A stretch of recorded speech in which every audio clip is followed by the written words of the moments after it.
இந்த விஷயம் தெரியாம உங்க பில்டிங்க்கு முன்னால வண்டி ஏத்தி இருக்க ஈஸியா இருக்கணும்னு ரேம்ப் போட்டுடாதீங்க. அப்புறம் ஃபைன் கட்ட வேண்டியது இருக்கும். கிரேட்டர் சென்னை கார்ப்பரேஷன்ல இருந்து புதுசா கைட்லைன்ஸ் வந்திருக்கு.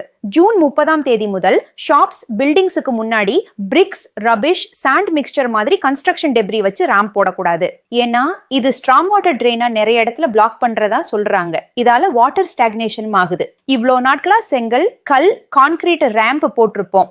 இனி அதுக்கு பதிலா ஈகோ ஃப்ரெண்ட்லி மெட்டீரியல்ஸ் யூஸ் பண்ணி தான் ரேம்ப் போட்டுக்கணும்னு சொல்றாங்க. அதாவது மரம் அல்லது இரும்பு வச்சு அதே நேரம் ரோட்டுல நடக்கிறவங்களுக்கு இடைஞ்சல் இல்லாம ரேம்ப் யூஸ் பண்ணிக்கலாம். கிரேட்டர் சென்னை கார்ப்பரேஷன் லிமிட்ஸுக்குள்ள இருக்கிற எல்லா பில்டிங்ஸுக்கும் இது அப்ளை ஆகும்.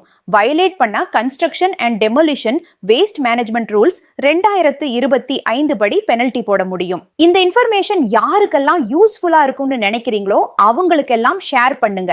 சென்னையில மழை தண்ணீர் தேங்காம தடுக்கிறதுக்கு நாமளும் இப்படி கான்ட்ரிபியூட் பண்ணுவோம்.